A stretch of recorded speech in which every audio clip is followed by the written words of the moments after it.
Salam alaikum. Shukran, Awi.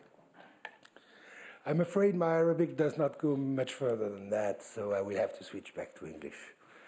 Sorry. Welcome to our debates on early childhood and care this morning. Starting off right, you have seen the information regarding language channels. I don't see them right now, but in case you have a question, don't hesitate to ask our people.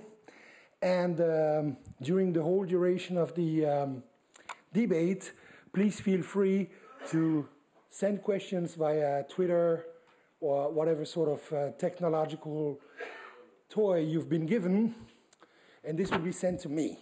Anyway, there will be a direct discussion afterwards. Thank you very much. I wish us all a very, very good debate. Thank you. And now, without further ado, I want to welcome my great colleagues on the stage with me, starting with the, of course, ladies. And first of all, the local lady, if I may say so. Please, Butaina, if you want to tell us who you are. Thank you. Good morning. I am Butaina Naimi of Qatar Foundation. The topic of early childhood education is important to me on two levels. First, professionally, as I oversee the pre-K to 12 education of Qatar Foundation, and personally because I have two young children who started nursery this year. Thank you very much and welcome. Ahlan wa sahlan. We have another lady with us on stage. She comes all the way from Cambodia to talk to us.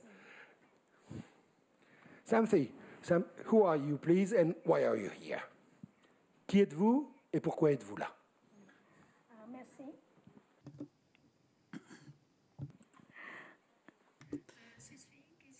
Thank you. I'm Ki Samphi.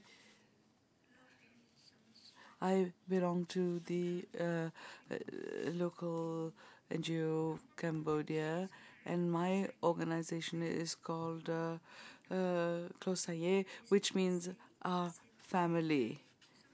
And being here is very ambitious for me because I can participate in the sharing of experiences and knowledge that I've had for a long time. And this experience is the experience that basically, I work on, and I realize that I can actually share this with you and have an exchange of experiences with you. So I'm really delighted to be here.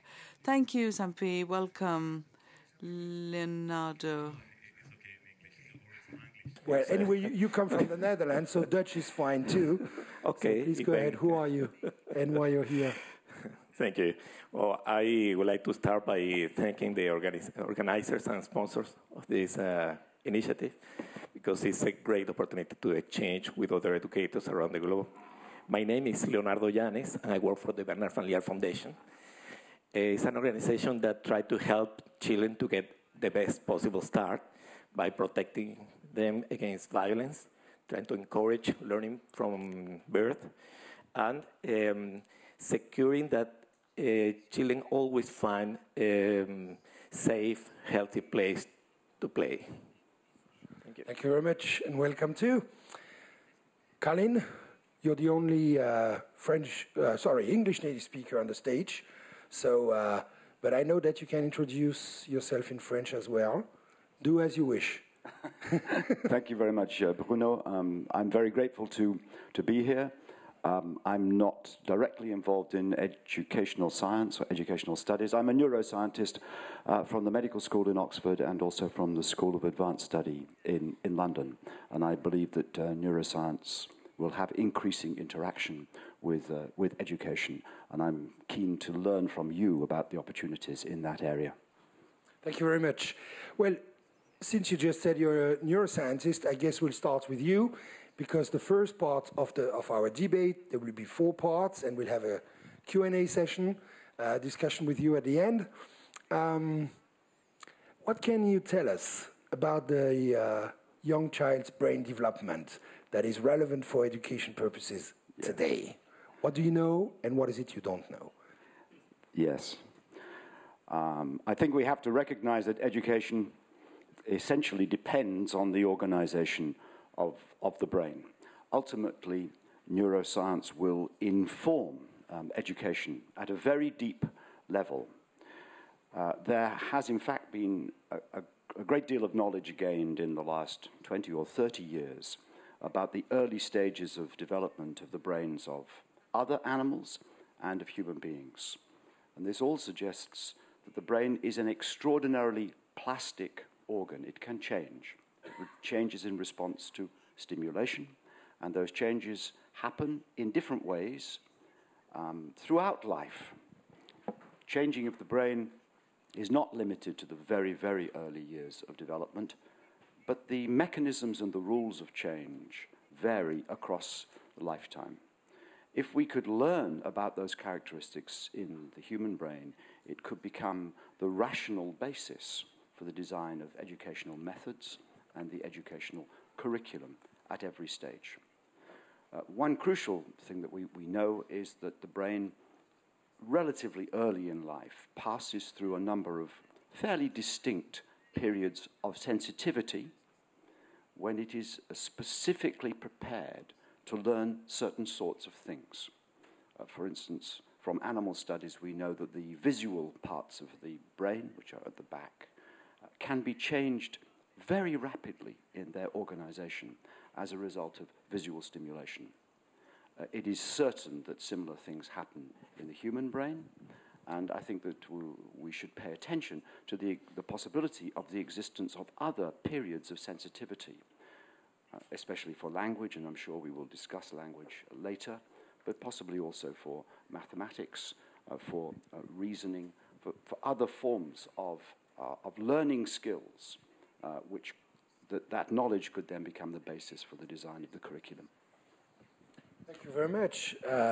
Extremely relevant and interesting indeed. Samfi, I guess you have a question or a comment about the impact of negligence or some sort of bad treatments on children on their development as far as brain and more is concerned. To Colin, allez-y. Oui. I'd like to present the fact that it is negligence and ill treatment and stress affects children, affects the brains of the children. Because if the child is ill treated, the organism is affected in the body is not fully developed, and it affects the brain. Can you please confirm from a neuroscientific point of view that all sorts of mistreating that children can unfortunately suffer is certainly detrimental to their brain development? Yes.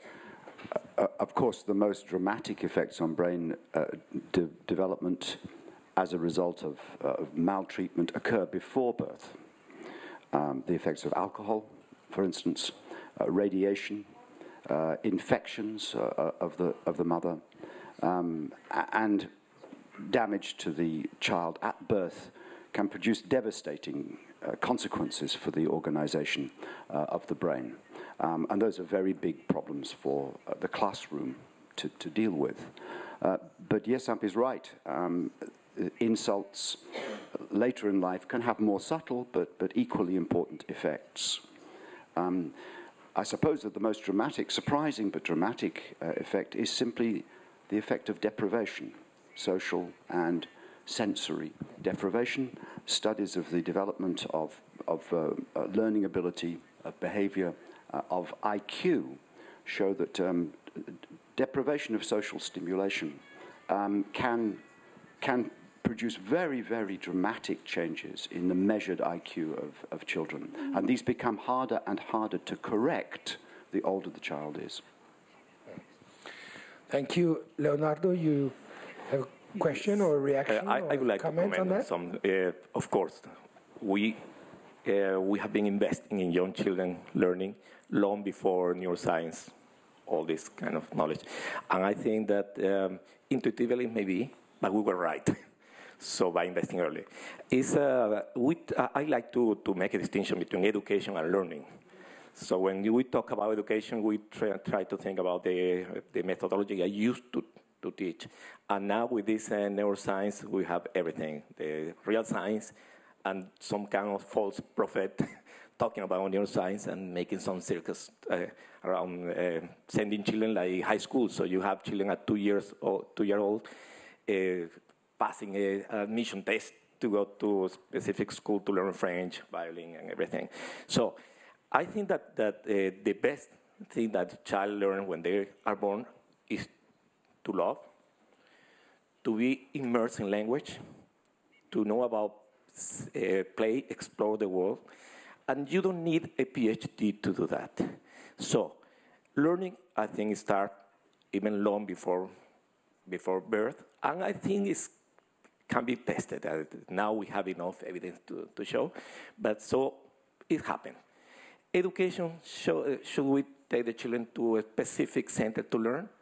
I have my doubts. We have a beautiful experience in Peru. We still need to intervene somehow. For example, in the highlands of Peru, often parents don't talk to babies until they are 3 because they say they are opa. Opa means like dumb. They don't respond. They don't understand. So why you waste your time talking to someone that doesn't talk back? By changing this pattern, just showing, you don't need an expert to do it, just showing how the children react when the mother speaks, when the father speaks, when the siblings come around playing. Only helping the mother to see, look at the eyes of your child, look what she's doing. They learn new things. We have the case, or highlight the case of Carla because we made the video because it was so special. Because the mother say, I wish I knew this when I had my 2 first boys. Because this Carla is so lively, and the others just missed the chance. So I want to say that even though science is saying that the brain is plastic and things, it's important the first 3 years, but not to send it to university, to facilitate learning. I see your point. Colin? Yeah, I couldn't agree more. The general lesson that we've learned from neuroscience is that the brain is capable of rapid change and that it passes through periods of sensitivity for particular sorts of change. I agree there has been a rush to overinterpret those findings in terms of education, with a huge emphasis on very early exposure to formal teaching. Neuroscience provides no basis for that kind of action. Indeed, you're quite right. I mean, what we understand most from naturalistic observation of children and also rigorous behavioral experiments on children is that other forms of learning and experience are much more important than formal learning at an early stage, especially social learning, the development of social understanding and social cognition. And I think you were giving very good examples of that. Well, with this, you already reached the second question, basically. But can you tell us more about that? Should we prepare children for academic skill to acquire academic skills, or should we really focus on social skills? Yeah, I think there's a very important message here. The tendency, I think, around the world, for governments and for parents, when very early years education becomes available, when schooling for children down to 4 years or 3 years becomes available, the temptation is to start rigorous formal teaching as soon as possible. The natural feeling that this must be good because that's what children do at school. First, there are 2 lines of evidence against that. First, experience in systems that do start formal teaching very early, such as the United Kingdom, when compared with other comparable systems in Europe, in Scandinavia and Switzerland, for instance, which start formal teaching much later, 7-8 years. Experience is that by the age of about 9 or 10, there's little difference in the performance of children. So in terms of formal teaching in mathematics and in English, in the case of the UK, or perhaps history, even science, all the evidence is that very early emphasis really has little benefit. Another problem with that approach is to say, what have we missed? What opportunities have we missed by concentrating on formal education very early? And the opportunity that we miss is to help children to develop the other skills, particularly social skills, skills of empathy and cooperation, which we know the brain is particularly sensitive to at that stage. Thank you very much, Colin. Butaina, what about this, what has just been said in terms of transition to daycare, as far as language is concerned and more? Early transition to daycare can benefit both the language development at children and socialization. When children play in the daycare, they both develop cognitively and socially. This is why we see the play is at the center of early education curriculum. Now, that role of the teacher when she, make the learning intentional, she facilitates, she scaffolds and support, and not directly and not overly direct the children. I see. Can you please just unfold the word scaffolding in that case? Because I'm not sure that everybody is familiar with it. It meaning supporting the learning opportunity, making the environment, adding more stimulus to the environment, enriching, but not from a distance, not directly. I see. Thank you very much for this. So we can now move to our second aspect, or the second topic for this very morning. I would just like to invite you to use your telephones to tweet and so forth, but please use the vibrating mode. That's easier for everybody. Thank you very much. So now we've set the stage about the young child's brain development. So what role can we actually expect educators to play? What role can we actually should hope for? What is it we should do as educators? What is it we should not do? What is it we can do? Something you certainly have something extremely important to tell us with your experience in your country and beyond. Thank you. My colleague spoke much more about the activity, concentrated stimulating the brain of the child. Now, I would like to talk about the holistic approach. Why the holistic approach? Well, this is to focus on the needs of the child. All children have the same needs, whether they're rich family, poor family, or in whichever region, be it minorities or not.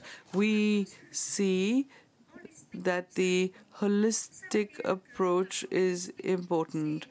That means that we see that stimulating the child develops the body, the mind, and also the social skills.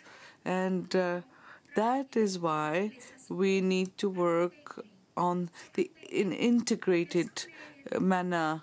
What are the integrated aspects? There's nutrition, there's health, hygiene, activities, creation of activities. As my colleague said, we prepared games, but it's not just for children to grow, but also the fact that child even in the womb of the mother, where the play and the action of the parents, the child is receptive. Now, after the birth of the child we need to use the opportunity for the child to be able to react, to do activities. People thought that the little ones can't think, But in my country, in Cambodia, the parents think that the small child, there's no point in stimulating them for these activities. But it's really the contrary, isn't it? Because the little children can use their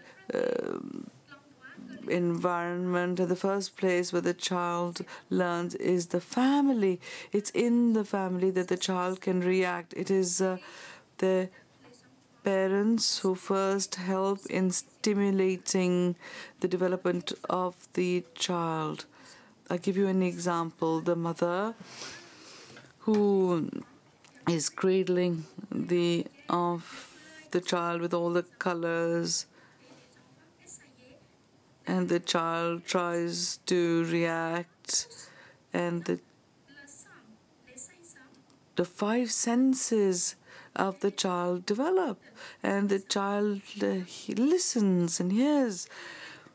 And if you put something with sound, it's very important. And the sound of the mother, that of the father's voice, the father can play with the child. It's very lively, and this can affect positively the child when he is in the womb of the mother. Now, it's not just the parents, but the whole environment around the child should stimulate the child. You can't ask the child to do this or that. It's important to create the situation, to create the games, the playful material. They say that people say, oh, we're very poor, we don't have the money to buy the little games for the children.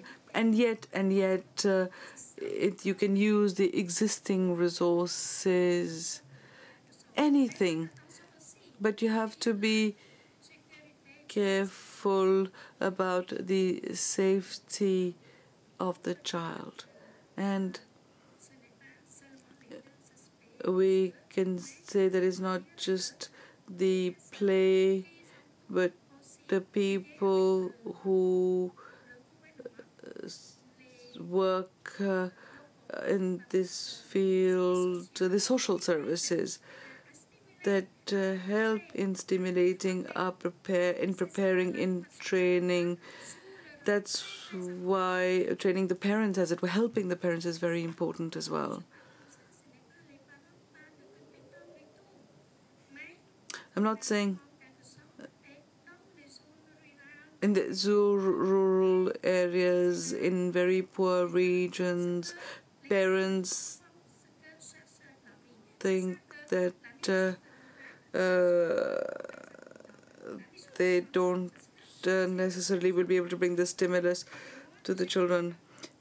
So social services are therefore very important to provide that guidance to the parents, so the parents can then discuss about their skills, and the trainer, as it were, can add the feelings, as it were, and this is how the children can be assisted. And the relationship between the educators, the parents, the parents' support committee. It's like they're all linked, and they all work in this direction. All the methodologies that we use, be it at home or in school, is really focused on the child, because it is not the adults that do, but the child. May I just add one word? Learning is playing, and playing is learning. And everybody gains that awareness, and that awareness is what we want to develop. J'aime beaucoup votre idée de jeu. Thanks a lot. I like that idea of playing. Thank you very much. Thank you very much.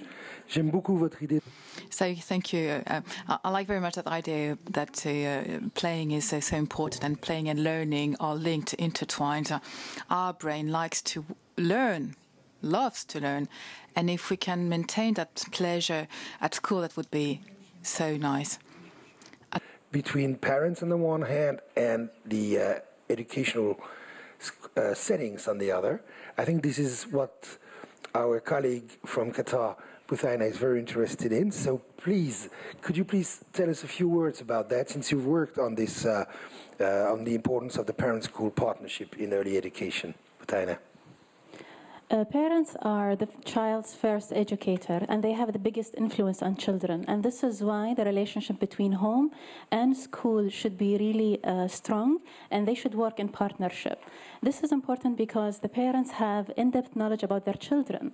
They know their weaknesses, they know their strengths, and it's important for them to discuss this with the teachers at school. So when they engage in an honest dialogue, they will be able to celebrate the achievements of the children and help them meet their challenges.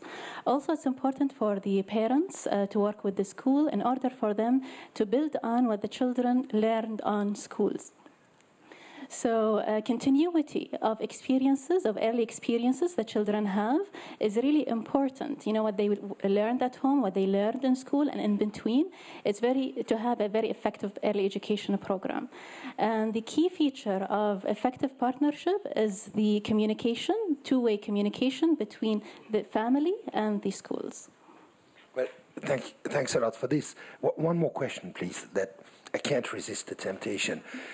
My experience of communication between parents on the one hand and the school authorities, the teachers, etc. on the other, in Europe or in North America, is that of a very difficult one. Have you found a way to have this work better here?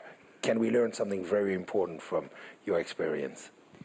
The school also play an important role in developing this partnership. The school has to welcome the parents in several ways. It's even like the setting, the environment, and encourage them. When the parents engage in classroom activities, you know, because many parents lack the confidence in themselves. So when they come to the classroom, they will gain the confidence. It's also for the children. They feel confident when they see adults around them in the setting. So, you know, my experience, I would say, inviting the parents. It's also the school's role. They should, you know, play part of it. And also it depends on the parents to be proactive and go there to the school. And yes. And it works. It works. Yes, it works. Good. Excellent. I think as a parent, I will come here at some stage with my children. Colin, you might want to add a word on this.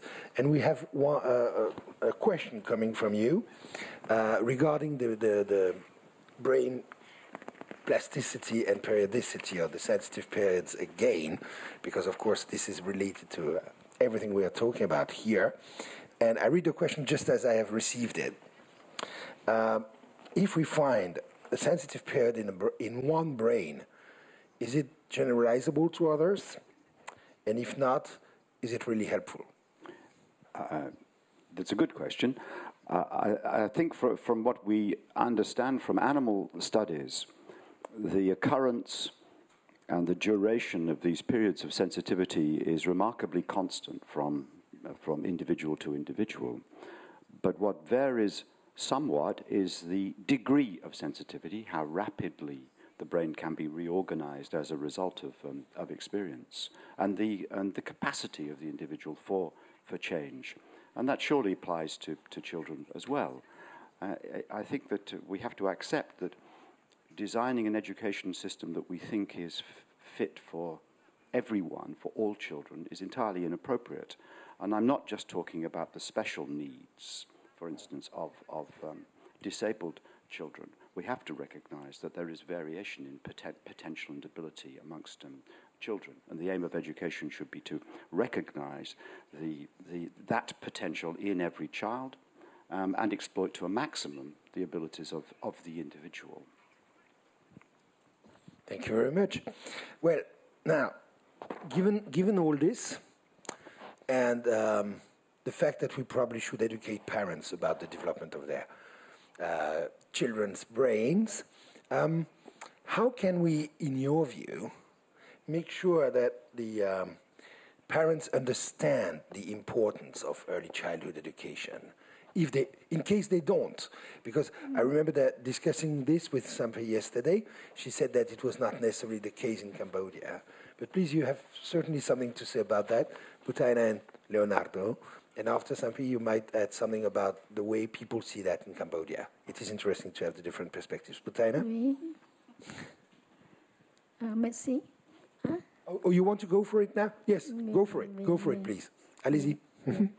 Je voudrais dire I'd like to say that in Cambodia, there are some experiments that would like to share with you. And can you speak into the mic? Well, so now we think that we forget about one very important thing. Parents take care of their children. And this care is a prenatal and postnatal care. Because all this has to do with the child's brain. If the mother is sick or ill, all this has an impact on the child's brain. And young parents think that those children are handicapped or disabled, and they tend to think that the brain has no activity. They tend to think that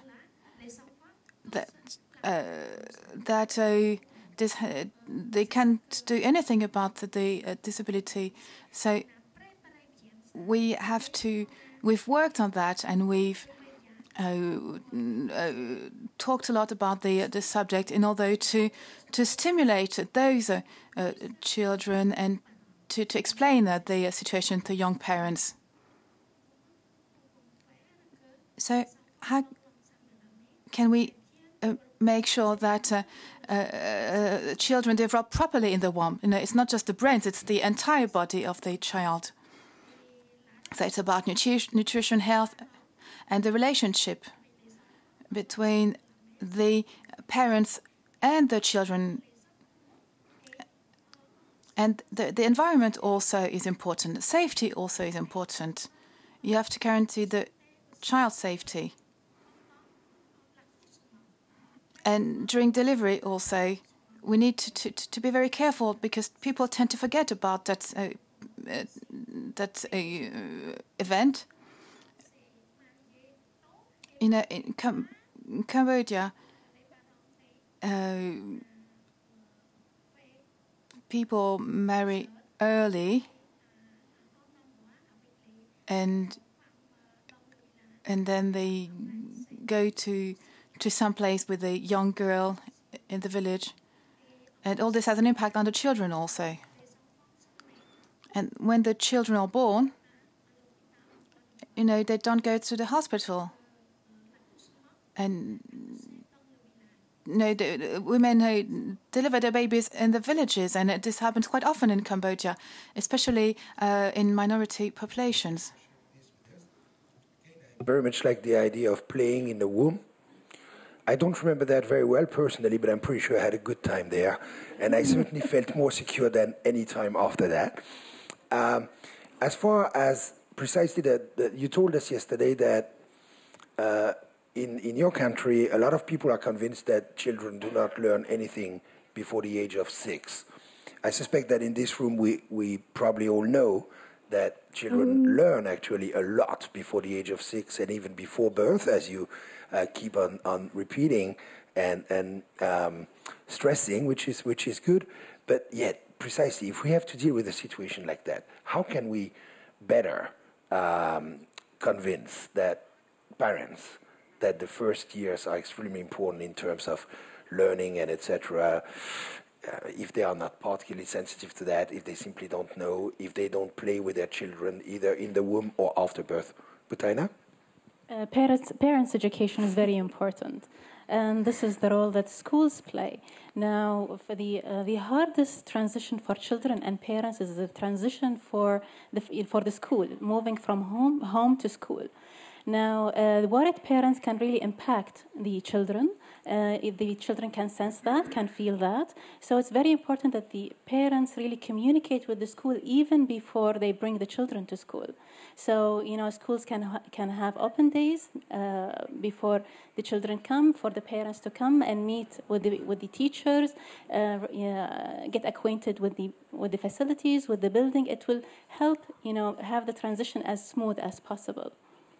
Thank you very much. Leonardo, you've worked in this sort of conditions as well, and you work with that. What can you tell us about this, according to your experience? I found it very interesting because very often we ask ourselves, when you work with very poor population, and you see that parents not always understand or don't always have the time to think about the education of the children, we want to know more. How can we solve it?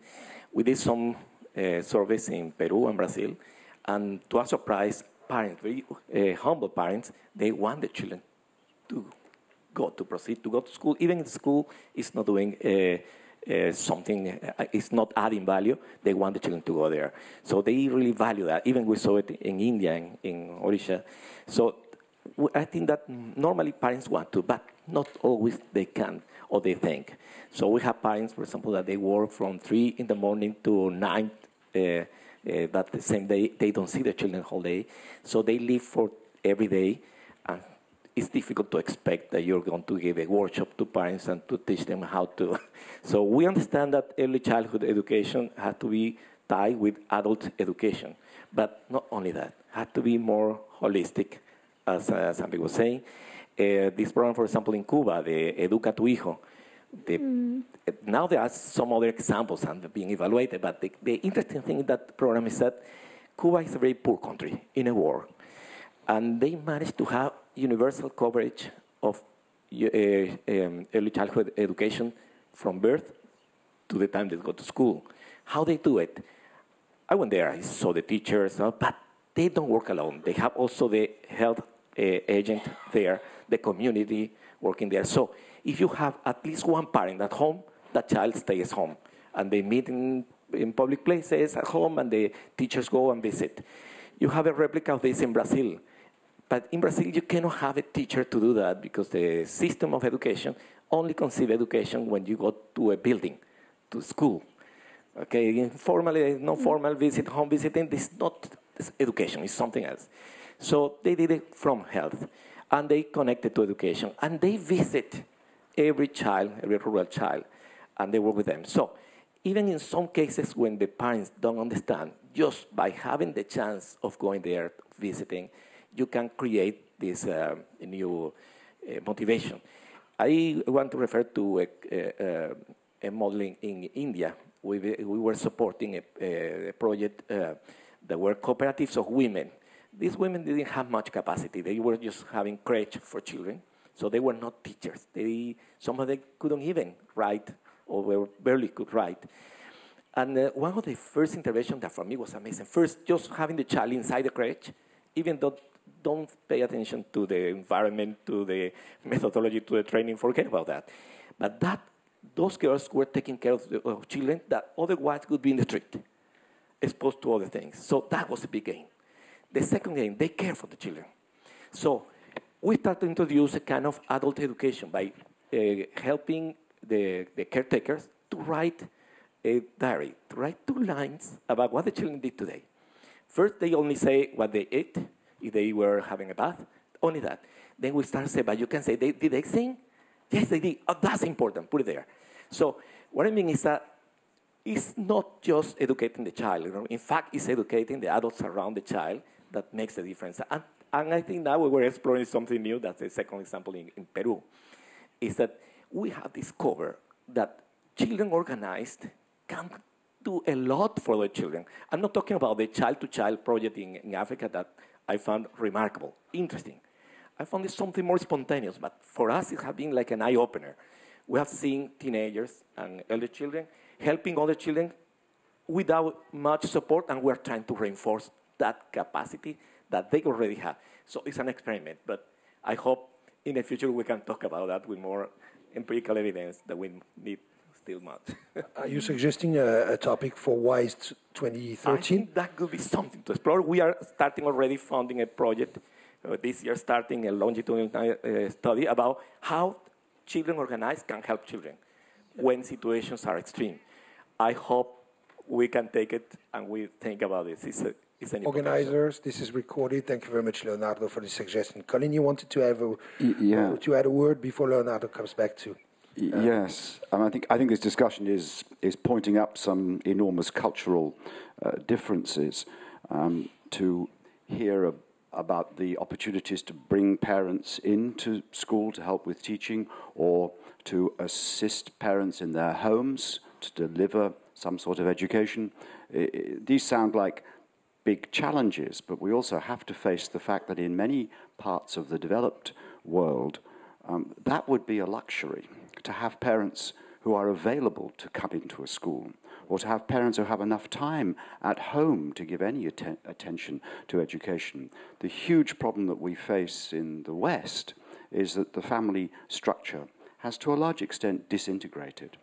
A large proportion of families have only one parent. Even with two parents, they're frequently both employed and out of the home much of the time. And I think the school system has to accept, the early school system has to accept that to some extent it is a surrogate for parenting, and must assume some of the responsibilities for early education, which were traditionally performed in the home. Thank you very much. Leonardo, you suggested, you talked about Cuba and Brazil and Peru. You come from the middle of this triangle. Yes. What about Venezuela? Well, I was working in Venezuela with for children in different circumstances for a long time. I was in academia, university, and NGOs. I can say that before, when I left the country in the 90s, we have a huge program that was massive of daycare that I could say was better than preschool. And I was later the director of preschool, so I can say it. Okay. So the thing is that we had this, I was the director of preschool, and I had to go and see things absurd. When I see, for example, visiting indigenous places where children were in the river, and when they were told the director is coming, everyone left the river, entering a poor shackle there with something bad quality, everything, not toys, not nothing. And they say, forgive us, professor, we were just having some fun because it's so hot. I say, no, I can't forgive you being in the river, but being here is unforgivable. The children should be there learning. So the thing is that the daycare somehow were free to include play, to include more dynamic things, to include the things in the environment. And I had to say that the best thing that we left when I left the country, so now they're using, I think, sometimes too much luxury. I think that you don't need that much. But the thing we left is that instead of fighting for children between education, care, health, we had to work together because it's an holistic problem. So learning is learning. It's not about teachers.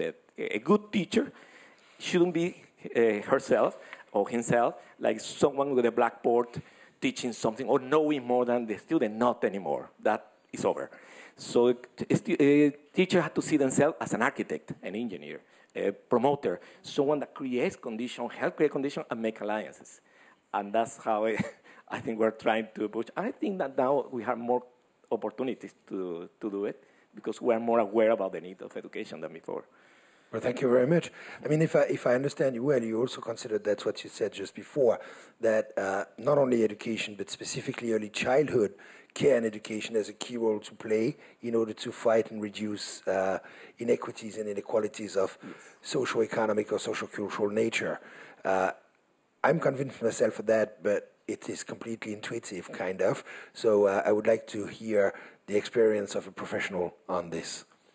Well, I can say that we moved from attending 2,000 children to 360,000 children in 4 years, just by shaping a good program of home visiting.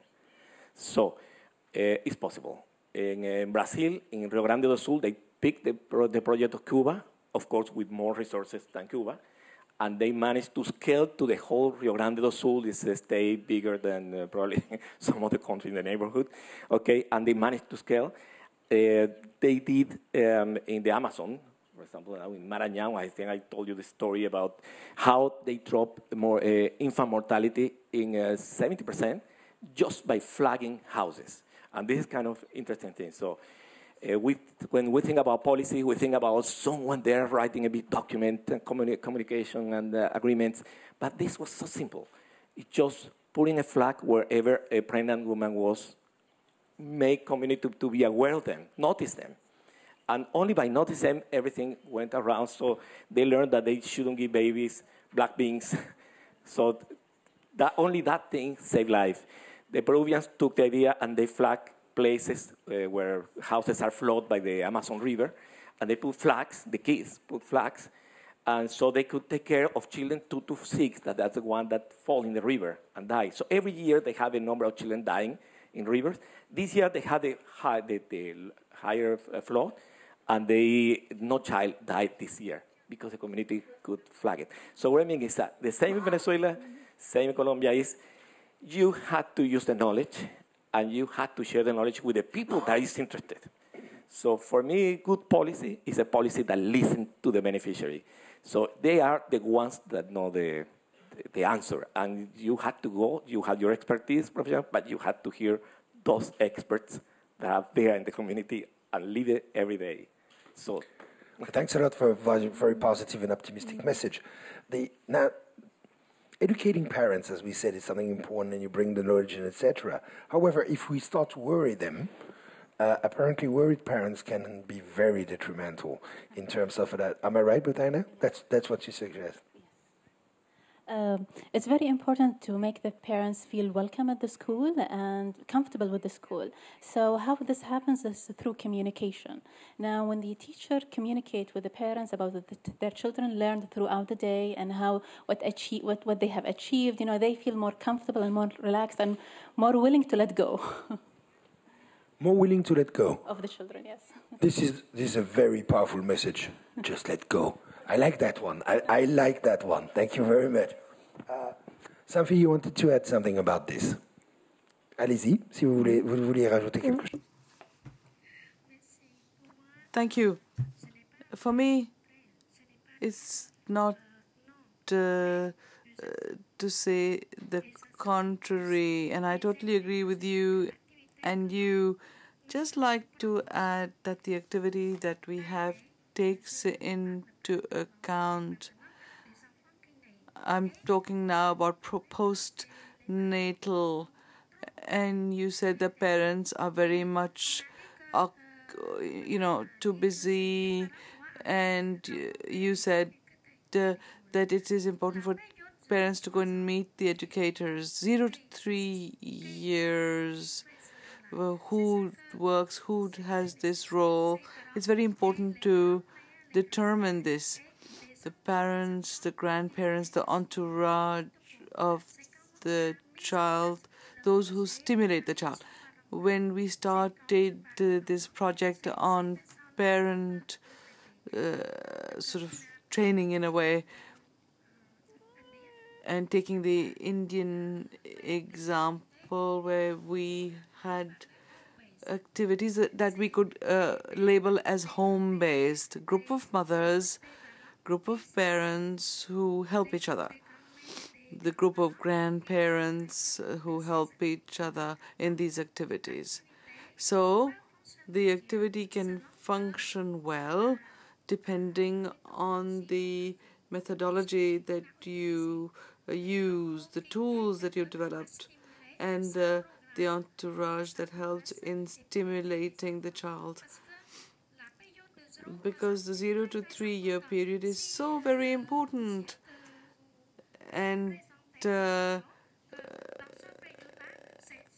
as you said, this period is so important, even more than 3 to 5 years, and after 6 years, it's not the same thing, and the development is almost completed, and we use the brain that we have, the connections that we have already established.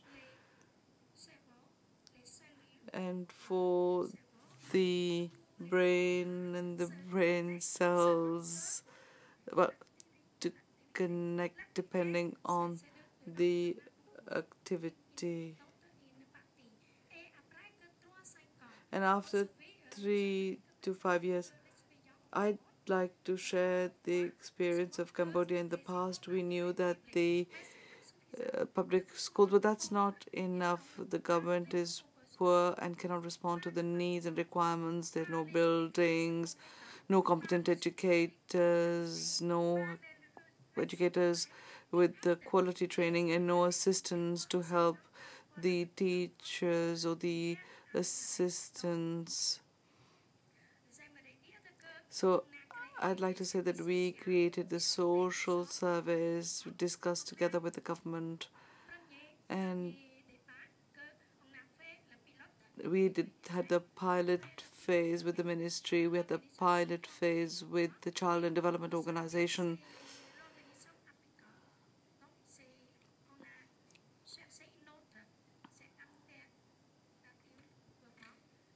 And we worked with the community nursery schools. It's a school of the community, of the parents, of the villagers, where they help the children. That's the first step.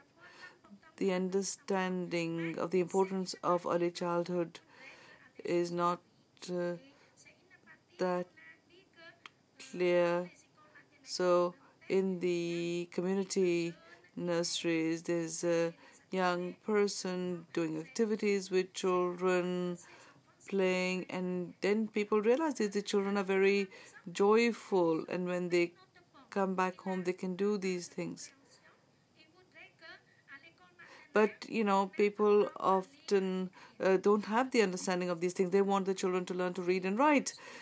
So we've changed this at that early stage. A community nursery schools you can have in the village, in the pagoda, in any specially devoted place, and then the child moves on to primary education. Thank you, Safi. Obviously witness here huge cultural differences when you refer to the family structure and the way that even several generations can actually, maybe should, contribute to the education system. That's to the education of children. Sorry, that's certainly something that is extremely or more and more difficult to see in the West.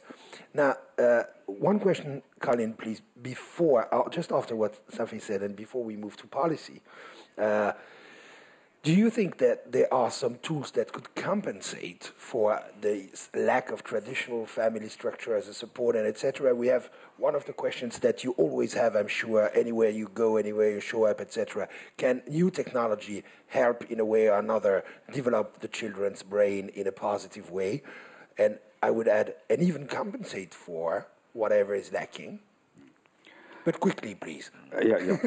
Thank you. I mean, a very simple statement is that it is inevitable that technology and adaptive technologies of various sorts will invade the classroom more and more.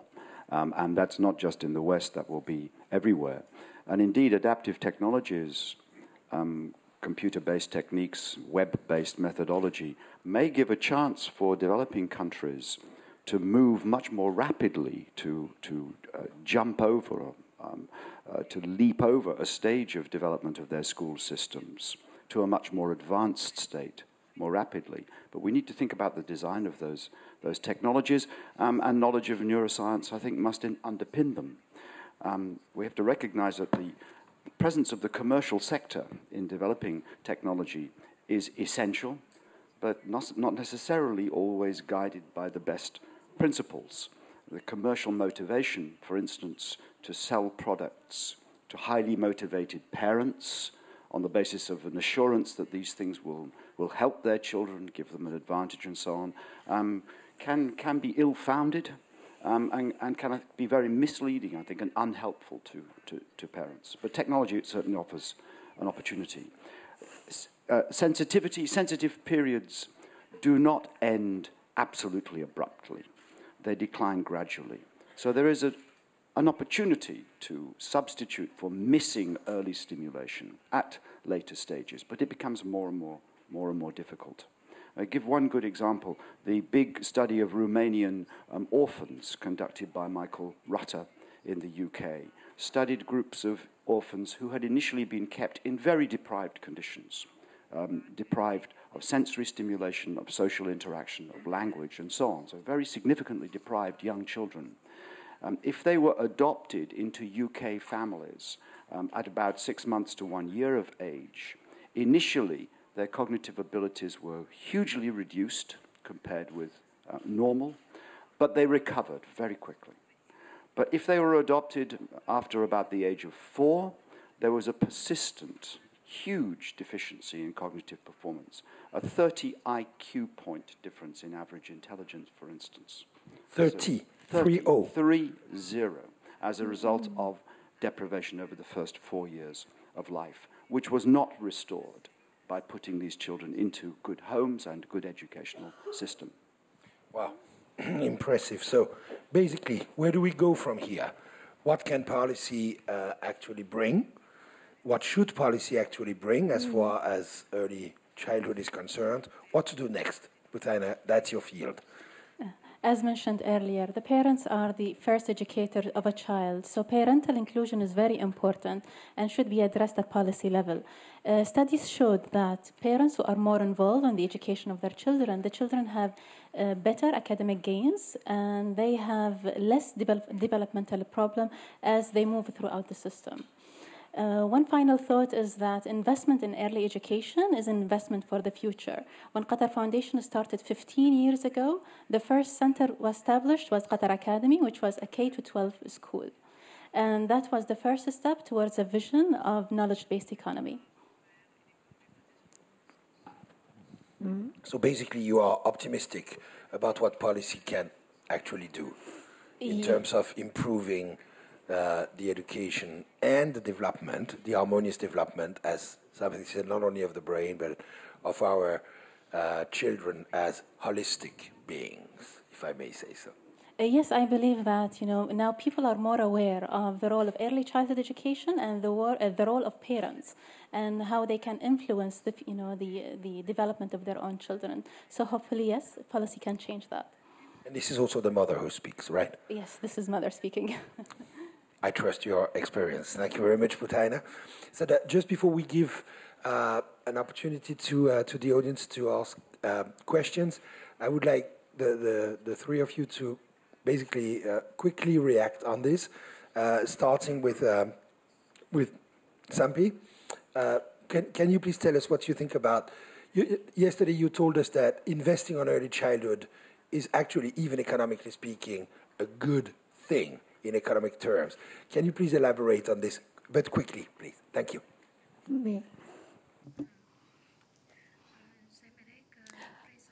I would like to say that the investment in early childhood gives a lot of good results.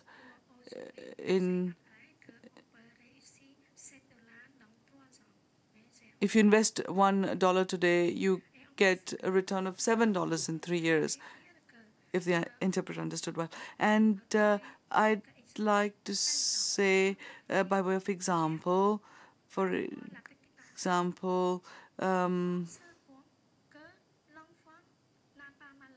the child, if you do what you takes, the child is not ill and the parents save money.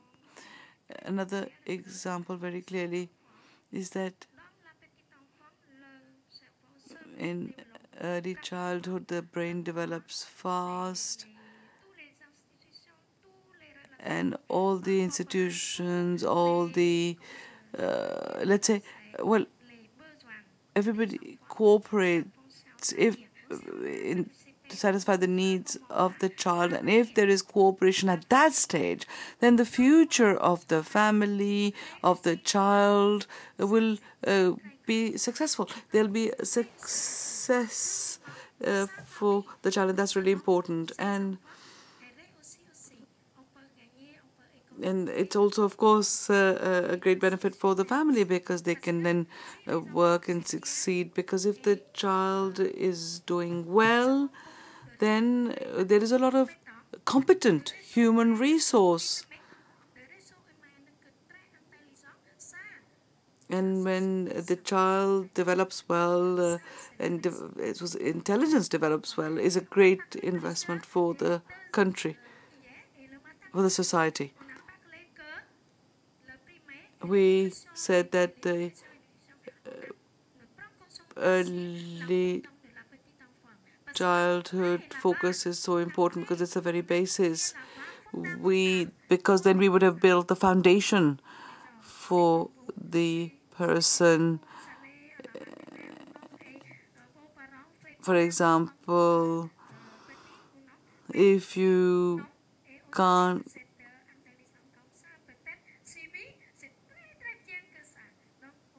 if you do what it takes right in the early childhood, then you see that it really assists in the development of the whole country. So there's a lot of human resources who are then competent, dynamic, and confident. That is so important. Yesterday we spoke about the 4 pillars of learning: learning to know, learning to know how to do, learning how to live, and learning for oneself, to know oneself. Those are the 4 pillars that must be built in the period of the early childhood. Know thyself. That's a very good reference, actually. Since you asked me about my early childhood, I certainly can't complain. I was much smaller back then. I was not, I multiplied my volume by at least 10 times, and I've been talking, and since you asked about my parents and etc., I've been talking with my parents about my own education since I was 10, and it continues up to this day, and I'm 50. It sure helps quite a lot. Thank you so much, Anfi, for that. Leonardo, por favor. Gracias. To give a last statement, I would like to repeat something we say at the foundation, is that early childhood is everybody's business.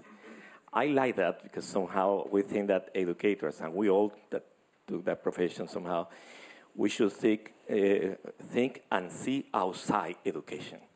So more investment in early childhood is something that we are promoting in Latin America. With the governments, we have connections. We want to see more investment, but more investment doesn't mean to repeat our mistakes, errors. We had to see the investment is there. We had to ask people to be accountable. This morning, Prime Minister, ex-Prime Minister, Mr. Gordon, talked about the importance of the Minister of Finance. Yes, it's very important. You can be a Minister of Education, but if you don't have agreements, if there is not an understanding with finance, you don't move the money. You can have the best curriculum, the best plans, and nothing happens in the ground because the money is not moving. But once the money moves, you have to make sure that you have more than one educator. Talking back about the Amazon, getting to children far in the jungle is quite expensive. Moving a boat to reach those people is expensive. And you can find the same situation in India, in some places in Africa. So many places you have isolated populations that are really hard and costly to reach. How you do it? Finalize. You don't have to have the bus of education or the boat of education. In Peru, they are making agreement with the Armada, the Navy, and the Navy has to go to the rivers. So they are using their boats, and they are allowing a teacher, health agents, to use the same boat, and they can go and they can provide service, facilitating. So I think you have to invest more, but you have to invest better, and you have to ask every minister. I like when I will see even to producers, to the economy, a minister to say, what are you doing? How are you investing in young children? Because everyone has to invest. Everyone has to invest in children. Thank you so much. Yes, just one more word, because we need 15 minutes for the audience to be able to ask. But please, no. Shoot. Allez-y, Safi. Pas de problème. 1 minute. Et après, That is true. we've done advocacy for the ministers and the hierarchy of the government in Cambodia. Even if it's poor, people gain the awareness, and we can then prepare the national policy in this direction. And this policy is not writing for the sake of writing. It's not producing for the sake of producing. It's everybody who endeavors and applies. That is important. All ministers. It's not just the Minister of Education. It's the others as well, health, agriculture, rural, all of them. Everybody gaining awareness of the importance of early childhood. That I totally agree with you.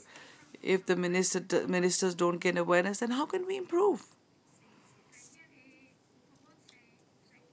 And in Cambodia, you have UNESCO, UNICEF are there to stimulate, and the other local departments are there also to provide that stimulus. So it's very important that people actually understand. You can't have somebody just in isolation or ministry just in isolation. Thank you. But now you will be able to answer the questions from the audience if you want to raise questions. So you please just, thank you very much for the light. Let's start with you. I see you. Be as brief as you can in your questions in order for our panelists to be able to answer. And please introduce yourself when you start speaking. Thank you. Hi, good morning, everybody. My name is Habib, and I work for the HHO, Her Highness Office.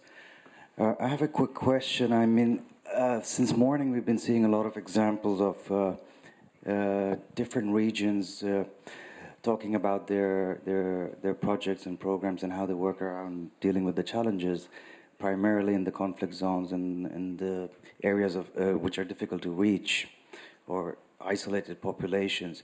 But in general, globally, if you're talking about early childhood, I'm just wondering, and I may be wrong, you guys are experts, why are we targeting only at schools and parents? Why are we not looking at the other siblings or caregivers or people who look after the kids from 0 to 6, for that fact, and targeting them or building their capacity in order to have to deal with the kids in a better way, in a more effective way, to create a more global community? Because from my personal experience, I've seen a lot of people, when you talk about the developed countries, the parents don't really have time for their kids. The poorer countries, the kids are either working with the parents in child labor or supporting the parents to run the house. So they're not able to give that dedication to the kids as well. So either you have a lot of parents from the global population using their relatives to look after their kids. They're using caregivers, nannies, housemaids. This is for the upper class to look after the children. So how do we deal, or how do we realize the real practical challenges? I mean, from my perspective, I think the global population agrees that early childhood education is really significant. But what are the real challenges, and how would we deal with that? Thank you very much. Who wants to take that one? Leonardo? Yes, please. I think that we have been saying in the morning, and we have some agreement, that early childhood is not just a matter of parents, and it's not just a matter of schools.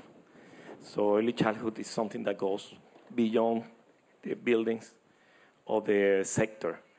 And I know the expertise is sometimes in the field and not here sitting necessarily. So every one of us has some kind of a parcel of the knowledge.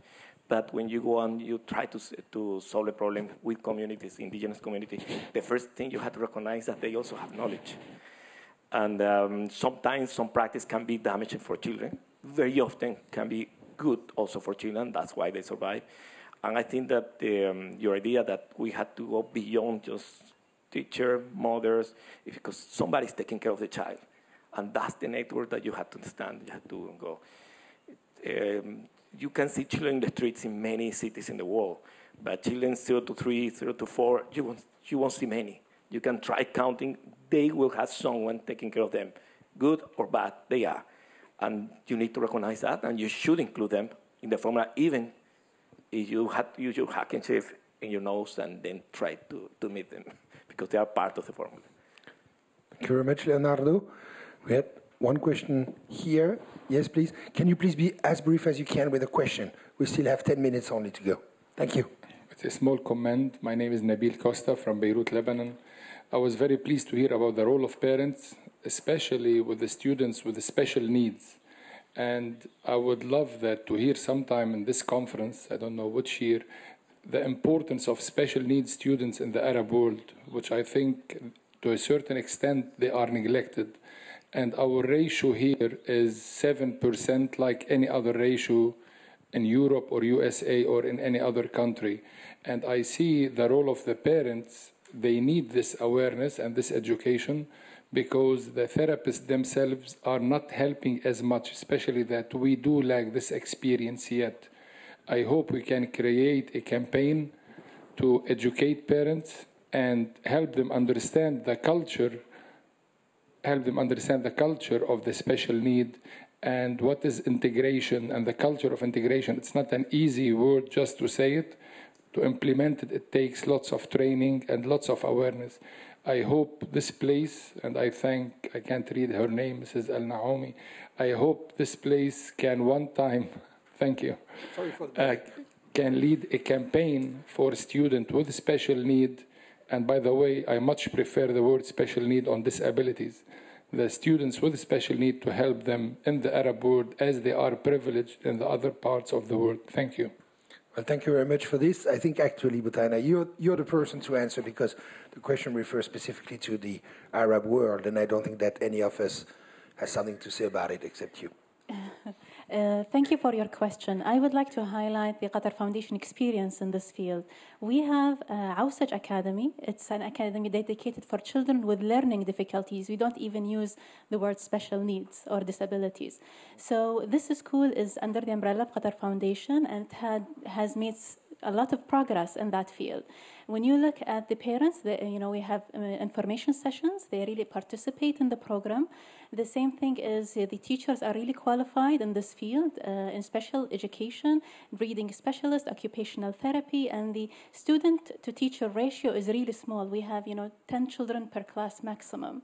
And the center not only have the obligation to the students that are enrolled in the program, but also for the community. They have annual conferences for the teachers and the parents, and they have evaluation also, the services for the parents. If they felt that their children had any problem, but they couldn't really diagnose that, they do offer these evaluation services for the families as well as the other schools. So we have a successful experience, and I hope, inshallah, in the next WISE conference, we have a dedicated session on that. Inshallah, you will be heard, yes, I'm pretty sure. Thank you, Butaina. We have time for one more question, maybe two, if we are extremely quick. Is it the same question that you have? No. Okay, well, shoot, one of you. Yes, please go ahead. The shorter you will be with the question and the answer, the more chances we have to take another one. Go. I just have a question regarding sort of attitudes, and aren't really parents and students all slaves to the attitudes and requirements that society has set? So all the innovations and things that we're talking about, aren't they only as good as the follow-through that we have for them? Thank you. Who do you want to answer this one? Anyone. Anyone. Who wants to take Colin? Well, if I understand the question correctly, I would say that evaluation of practices is absolutely crucial. It's clear that education is in the stage of development, of the opportunity for new ideas and methodology to be applied. But we shouldn't do that without putting in place, for every new approach to education, methodology for evaluation of its success or failure. So follow-through is crucial. Thank you very much. Yes, please. Hi, my name is Taufik. I'm actually a WISE learner, a student at the University of Warwick and French. So my question is for Mr. Blackmore. I really liked how you described how the plasticity of the brain is and the different periods at which it learns faster and better. And then how you talked about technology and how the logical step of actually making it happen with technology can be the future. So my question is, do you believe in a mass customization of education with the help of technology? And if If yes, then how would that hypothetical system look like? Thank you. Go ahead, you have 27 seconds, Colin. Yeah. Well, certainly that's enough to answer something like that. Easy to predict that technology will be increasingly important in the classroom. Mass manufacturing of education, or mass technology of education, will have some value, I think, especially in the developing world. But we mustn't lose sight of the variation in potential and needs of children, partly determined by their family circumstances and partly determined by their special characteristics. But there will certainly be a place for technologies for them as well. I think an interesting area to be addressed is the application of technology to special needs. 27, perfect. So with this, we have time for one more question, but again, we have 1 more minute total. Yes, please.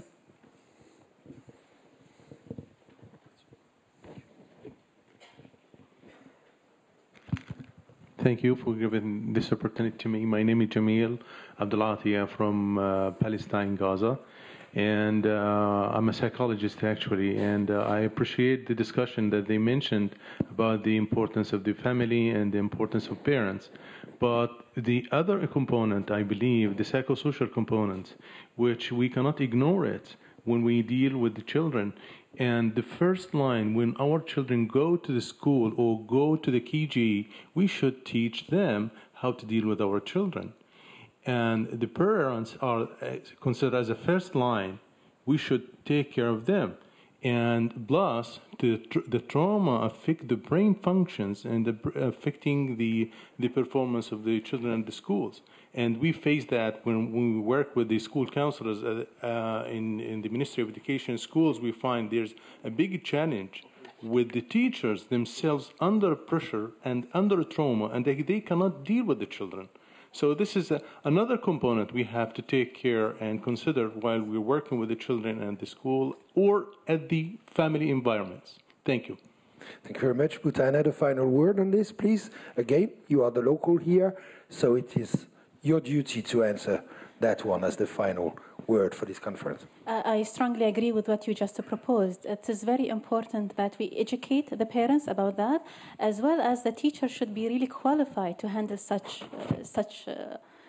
transitions. As you mentioned earlier, yes, the transition really affect the children emotionally. This is why we need to work together, the parents and the school, in making this transition as smooth as possible. Because this transition will occur in several times during the educational system. We're talking now about from home to nurseries, but then we have from nursery to the primary school, and then to the secondary, and then to the university. And the earlier experiences, it's always have an impact on the students. So, yes, I couldn't agree more. So let's be careful, but at the same time, let's go for it. Yes. Thank you so much. Well, I thank you, all of you, for having been with us, Leonardo, Sanfi, Colin, and of course, Butaina. Thank you very much for your participation, for your extremely tight learning. I could hear it from here that you were learning a lot, and I was too, by the way. Please do not move. It is my pleasure and my honor to introduce the next speaker, one of the most extraordinary researchers we have in France and in Europe and probably in the world today. I don't say that because he's a friend of mine. It is just like that. And as a Frenchman with no nationalist kind of mindset, I can tell you that you will now know that in France we not only have Sarkozys, we have also beautiful and powerful brains. Thank you very much, and see you soon.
My name is Stanislas Dehaene.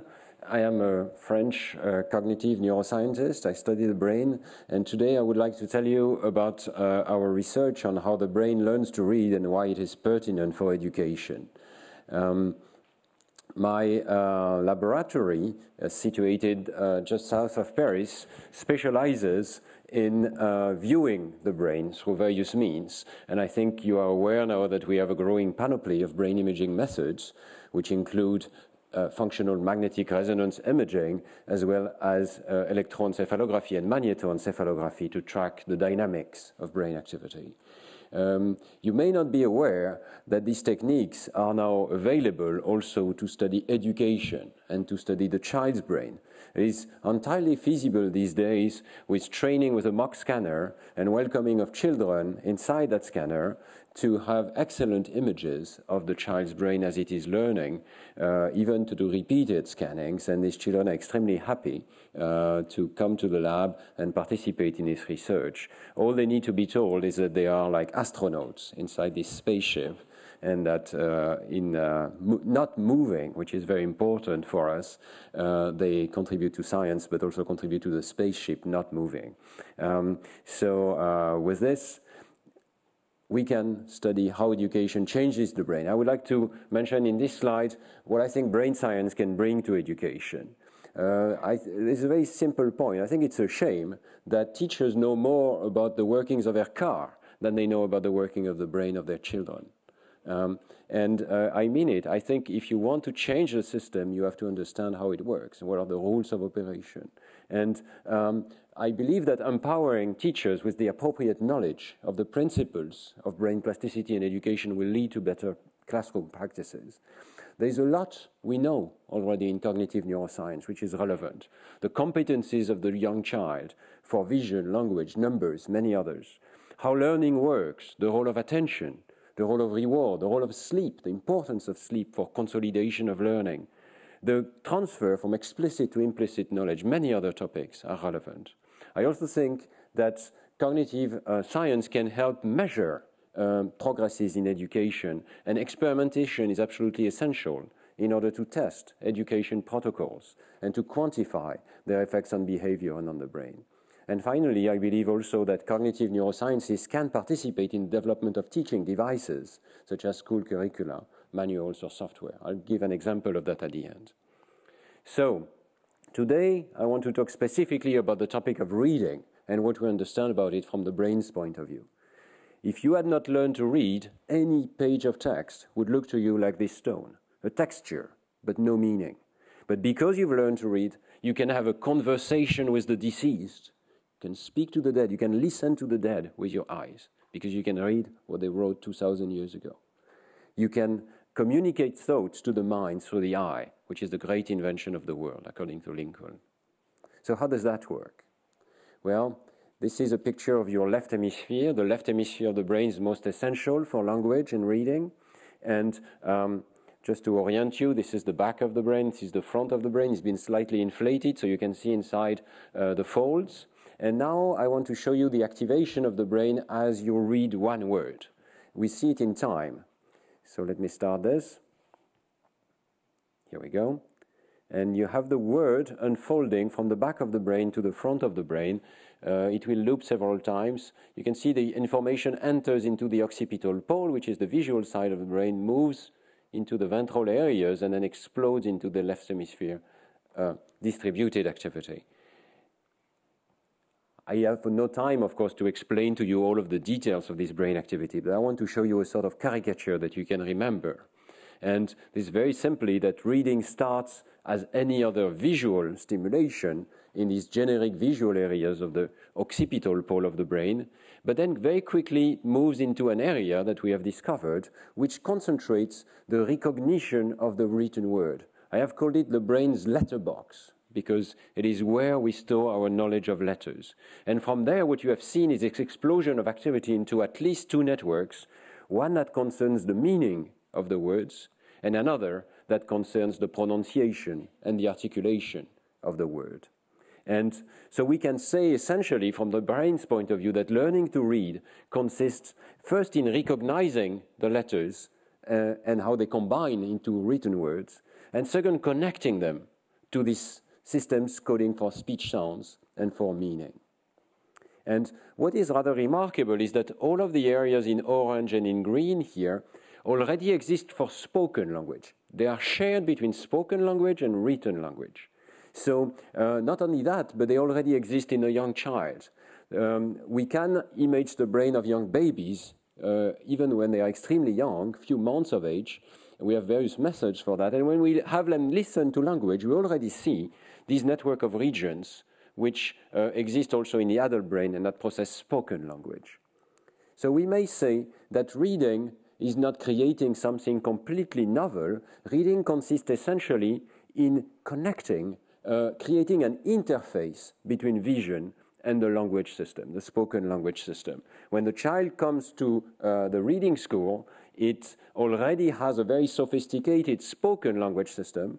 It already has a very sophisticated visual system, but it needs to create this interface, this visual word form area, this brain's letterbox, and to connect it appropriately. And in doing so, it needs also to change some of these target systems. How does this work exactly? We've conducted a large number of studies, and many other labs in the world have conducted many studies that look at what has been changed in the brain of children or adults after they've learned to read. And in particular, I want to mention here a study that we did very recently, which was published in the journal Science, where thanks to a large international collaboration, we were able to scan illiterate and literate subjects of various levels of literacy in Brazil as well as in Portugal, bringing them to our lab in France. Thanks to this experiment, we managed to make a complete map of the areas that have been changed by learning to read. And as all of you in this room know how to read, you can consider that your brain has been dramatically changed. So I've told you about these areas for language. The first major change that we see in the literate brain is this letterbox area coming active only in people who have learned to read. It will activate in direct proportion to the reading score, and it will activate to the letters that you know. It will not activate, for instance, to Chinese if you don't know Chinese. So it has learned the shapes of the letters. It is accompanied by major change in the visual cortex, in your early visual areas, which is generic and serves for all sorts of visual tasks. You have changed the precision of the coding in your visual cortex because you've learned to read. But most importantly, you have also changed your representation of speech sounds. If you've learned an alphabetic language, you have changed the way your cortex codes the phonemes of speech, the elementary components of speech. And learning to read is to a large extent the capacity to attend to the individual phonemes of speech and to attribute them different letters. When we see this map, of course, we could think that the connection between these areas must also be changed. And I'm happy to say that with new methods for identifying the connections of the human brain, we can also track these changes. We can see, even in a living person, all of these fiber tracks that connect different brain areas. We can see their microstructure. And what we see is that, indeed, this particular connection bundle which exists in all brains is reinforced and is being changed in people who have learned to read. And there is a good likelihood that this bundle is involved in connecting the letters to the sounds bidirectionally. When you hear a sound, you can also think about its letters. This change is subtle, but it is an anatomical change. So the anatomy of the brain is also changed because children learn to read. We make these essential changes that, of course, create a whole new modality of input of language. There are lots of things we've understood about the details of this process. I want to give you a few. The first thing is, what does this area do before we learn to read?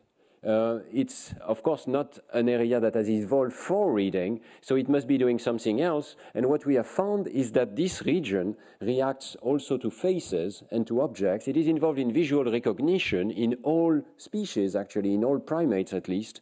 And what we find is that as you learn to read, so this is reading score on the x-axis here, what you can see is that the response to strings of letters increases in this area, but the response to other categories decreases.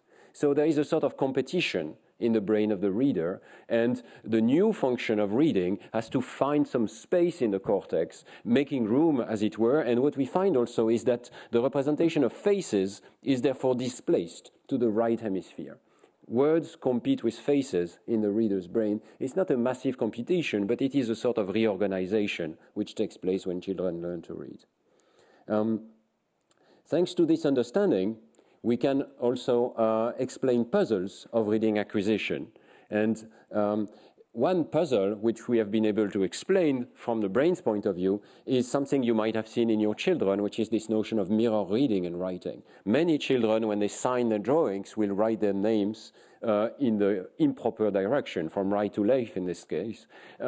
Here is another example of a child who has written Theodore ti voglio bene, okay?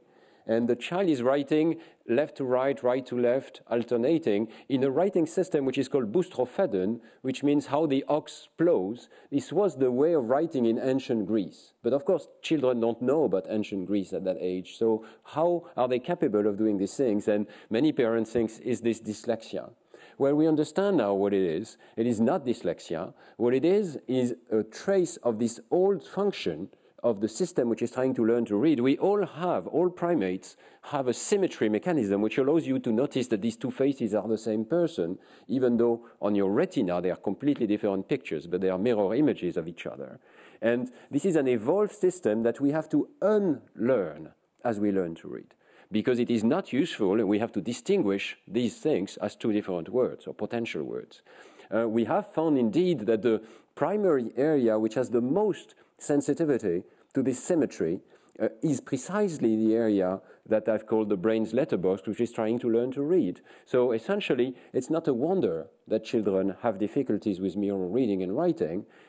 This has nothing to do with dyslexia. It is a universal difficulty for all children that they have to overcome, and we might teach them explicitly by the gestures of writing to help them to overcome their difficulty. Another thing that we understand a little bit better now is this very classical question of phonics versus whole word training. You know, there's been a lot of debate in psychology and in education. Should we teach the whole word level, or should we really teach every single letter and their pronunciation? Is there anything such as the global shape of the word which is being used in reading? Well, here there is something very important. As adults, we have forgotten how we were as children. We have forgotten how difficult it was to learn to read, and we think that we can just lay our eyes on a word and it immediately pops to mind. And indeed, there is this notion of parallel reading. We read all of the letters at the same time. This gives us an illusion of whole word reading. But in fact, if we look at the brain still processes every single letter and does not look at the whole shape. So whole word reading is a myth, basically. What we have is letter processing, but letter processing in parallel across all of the letters of the word. The brain does not use the global word shape. And in fact, in children, it's even worse. Children require more and more time for more and more letters. You can see this on this graph. This is the number of letters in a word, the reaction time of the children. And in first grade, they're very, very slow, and they need more and more time for each letter. So this is not at all whole word reading. It's slow, serial, one letter at a time. And as children progress, second grade, third grade, this goes away and gives this illusion of whole word reading. So I think we can be very clear on this point, because there is a strong convergence with educational research to suggest that the brain has nothing to do with this sort of exercises that my child had of picking up the ascender and descender letters and deciding that this corresponds to this word. The global shape is not used. Few words of conclusion, few slides of conclusion. I think neurosciences can help education. We understand now a lot about reading, and we understand that in all cultures, there is not so much variability. We always have the same brain mechanisms. Reading always requires specializing the visual system for the shape of letters and connecting them to speech sounds, even in Chinese, by the way. There are no letters, but there are characters, and some of them map statistically to the sound.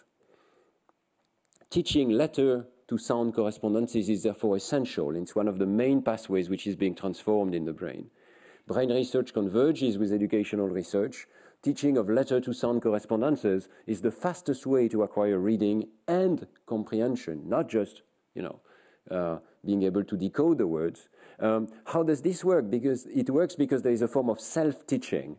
Once the correspondences are learned, children have this correspondence between letters and sounds, then they can recognize the words auditorily using their auditory lexicon, and then this more direct route between letters and meaning can be trained. It can be self-trained as the child reads by himself, even without a teacher. So this notion of two routes of reading play a very essential role in all contemporary models of the reading process. Cognitive neuroscience can also lead to new software tools, and very briefly I want to mention that our colleagues from Finland have been developing over many years now this graphogame, sophisticated software, which looks like a game to children, where you have to select letters based on the sound that you hear, and many training games of this sort, and they have shown that just a few hours of training with this little game suffices for preschool children to already begin to develop this visual word form system that I've been talking about. So with efficient tools that attract the child's attention and reward them for what they can do, we get very quick changes in these plastic brains at this young age. I want to mention that this notion of neuronal recycling, the idea that some areas are sufficiently plastic that we can shift their function slightly, which is what occurred during reading, is a sort of general principle. We all are like this caricature of Darwin. We are humans, but we are also primates. And as primates, we inherit constraints on our brain. Our learning is constrained by the representations that we inherit from evolution, which concern not just language, but also number, space, time. And teachers must take into account this early child's knowledge, because if we understand what they have to displace in the child brain, we can teach better. I want to mention that this is relevant to reading, but also, I think, very strongly to mathematics. We begin to understand that our brain, the human brain, just like other monkeys, is organized to understand concepts of the external world, such as number. And the same brain areas that are concerned with number in the monkey and in the human brain. And on this basis, we can begin to understand what is the foundation of intuition of number sense that develops later into a full system of arithmetic.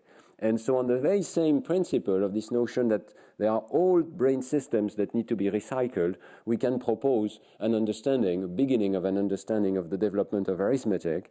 And I want to mention that this is just culminating now in my lab in the development of software tools that are based on cognitive principles and that can help children develop a better sense of number. And this number catcher software is just available today. It's called thenumbercatcher.com, and it's a new software that's freely available in order to help children develop their intuitions of number.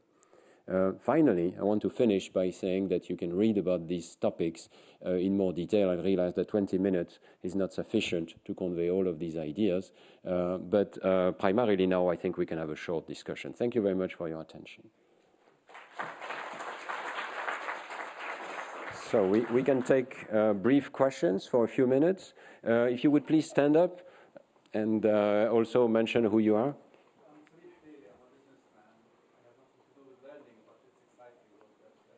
Ah, yes, wait for the microphone, sorry. Could we have a microphone for this gentleman? Do you? No microphone? Okay, speak up. And I may repeat the question maybe.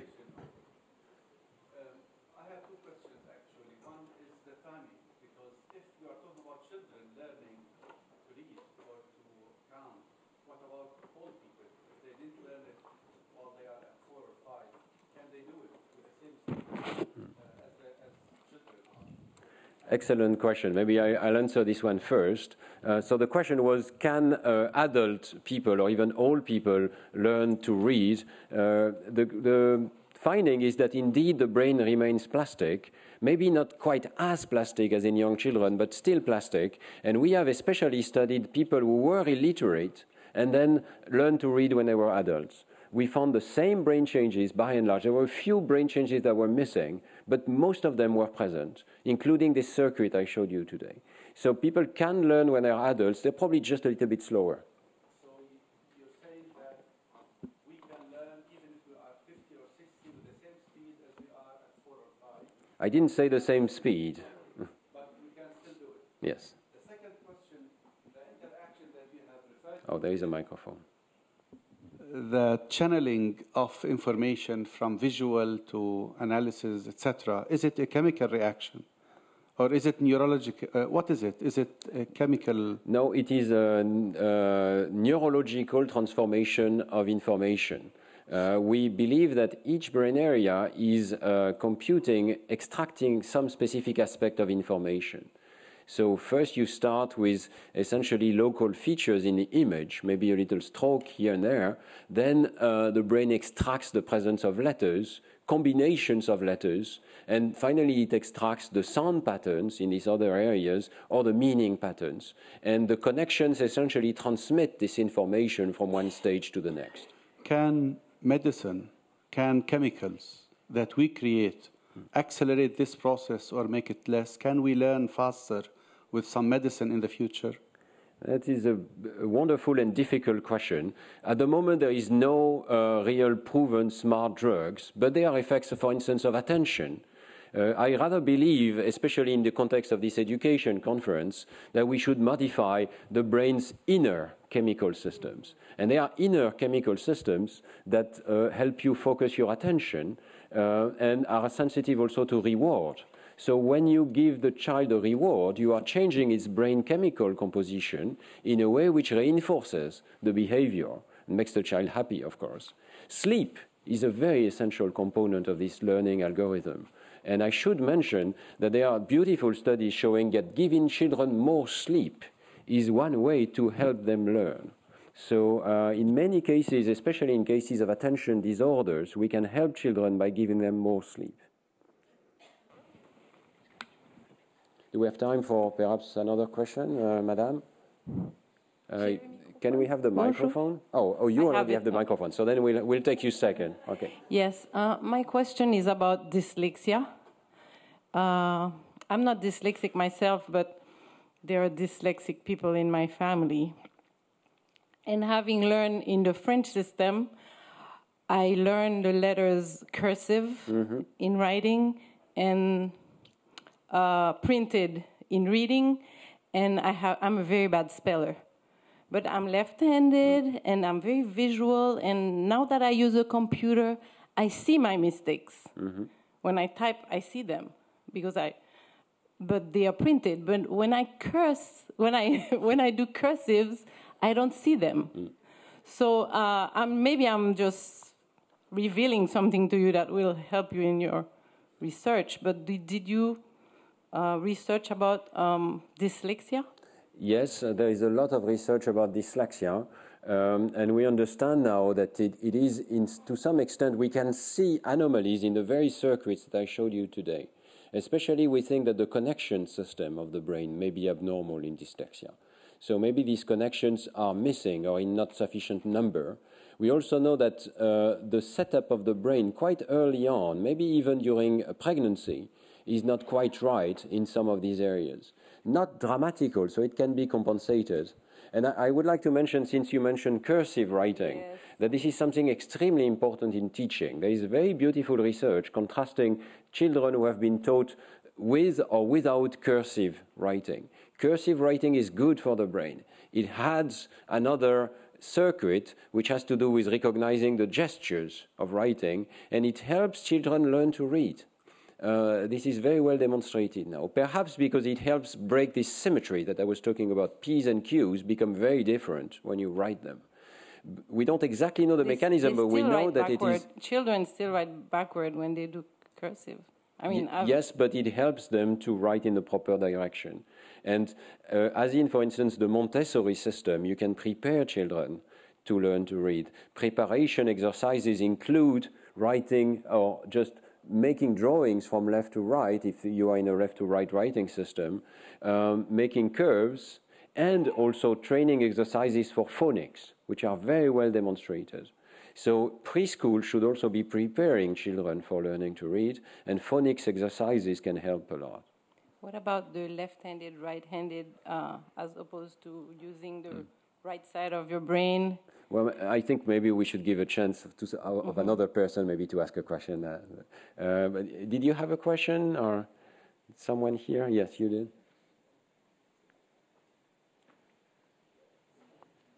Yeah, there are many questions, so we have to decide. Maybe you have. Where are we? Oh. Yes. I don't seem to control anything about the questions. So go ahead. Okay. I ask you about do the environmental factors and cultural factors affect the way that children learn language, or all are the same? All children all over the world are the same to learn? That's a very nice question. We think that the brain mechanisms are very universal. Children have the same basic layout of the brain circuits. But you mentioned culture and the environment, and this is an essential component. Children, the predictors of learning to read in young children are how well they are in phonics, this understanding of the sound systems of language, and also what is the size of their vocabulary, spoken vocabulary. If they know a large number of words, they will learn to read faster. So these, again, these are cultural factors that can be improved. And for instance, they are very simple things, but parents from low socioeconomic families sometimes need to be told that they need to speak to their children, that they must have this systematic interaction which will enrich their children's language system and prepare them for reading. So I think we can help reading way in advance, even if we keep reading at the age of 6 or 7, preparing children to learn to read at the age of 3, 4, 5 by enhancing their vocabulary and their sound system of language. Yeah, thank you. Now,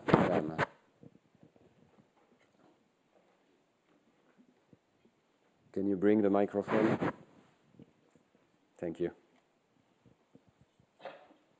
We have a few more minutes, so maybe a short question. It's going to be a very short question. Hi, my name is Diana, and I'm working with a company that makes online games to teach children Arabic. So my question is, are there any specific practices that we need to avoid in a game so that we do not divert the brain from developing the right areas for reading? A very good point. You point to the fact that we need to have children concentrate. And I think actually games are very good for that. Even children who are said to have attention disorders, when they are gaming, they tend to be very concentrated. But it is very important that we have them concentrate on the right level of representation. And I have been arguing that the level of the letters and how they correspond to sounds is an essential level. I am worried indeed that part of the problem with the whole word reading approach is that children are not attending to the appropriate level of letters, but they're trying to treat the whole word as if it was a face, something that you could recognize globally like this. So I think it is important to have children concentrate on the letter level first, and then they can concentrate on the message letter. I also think that it's important to avoid too much distraction. So in the software, but as well in the manuals. When you have reading manuals that are full of pictures, thousands of items on the page, this creates trouble, especially for children with attention deficits. So maybe we have time for one or two more questions. Denise Conway from CETA. Over here. Where are you? Oh, okay. Yeah, I just wanted to ask you about the role of parents or some literate person who reads to the child little storybooks before they have an interest actually in the words per se, but focusing on pictures and then creating a love of or an interest in learning, and then a motivation to understand that there are letters and words that actually apply to some meaning in the actual storybook. And my second question is around, is there an age that is actually too early in which to try and get your child to learn to read? So for motivation, we know it's an important multiplier of learning in the brain. You can think of the brain as having learning rules, but the intensity of learning will be multiplied by factors such as attention, concentration, motivation, and reward. So I would think that yes, we already know that the brain's learning algorithm is very sensitive to the level of concentration of the child. Now, for your second question, this is something that I've researched a little bit, and I've not found much evidence to suggest that there is a critical age for learning to read. As I was answering earlier, even adults can learn to read, and they do so with the same brain systems. They might be a little bit slower, we don't really know, because the learning experience, of course, is completely different when you're an adult, so it's very difficult to compare quantitatively. In the other direction, should children learn to read at the age of 5 or 4? There are some examples of this happening spontaneously in many families, and as far as we can see, it's not damaging, and it's again teaching the same circuits. So I think the answer from science is just we don't know. You know, sometimes scientists have to be very modest and just say we don't know. I really think that from what we know, there may be no damage at all being done by learning to read earlier.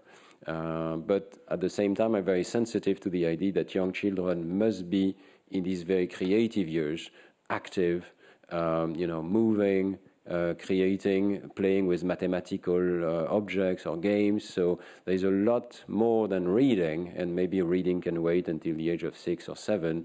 In the previous session, it was mentioned that Switzerland tends to teach its children to read later, and as far as we can see, it's just as fine. Right? There are many, many questions. We have 1 minute left, so I think we have time for one question. Whoever has the microphone or is close to it. Go ahead. Can you stand up and say who you are? Yeah. Hi, my name is Zahra. I'm from Pakistan. I just want to know that there is a debate on language in education, especially for the children who are from grade 1 to grade 3, that we suggest that the mother tongue should be the language of instructions with the other languages. Do you have any, can you suggest us how many languages a child can learn till grade, like year 8 or 10? Thank you. First of all, I want to say that the speed of learning is not something so easy to determine because it varies depending on the language.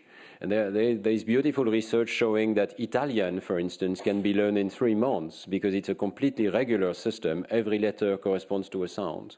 English is probably the world's worst alphabetic language. I'm sorry to say that's the one we choose because there are many irregularities, and it is known that children will need 2 more years to achieve the same level as in Italian or in other regular languages.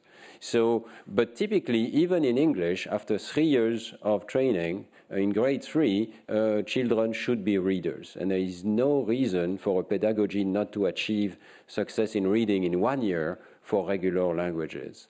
I was in Brazil recently, and they said that they wanted to have training to read in 3 years. And I kept telling them, no, in your language should be 3 months, or maybe 6 months, or 1 year, but not more.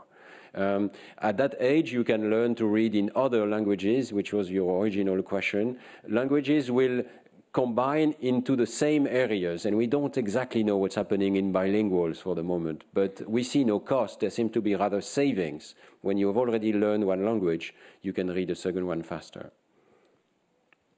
Thank you very much for your questions and your attention.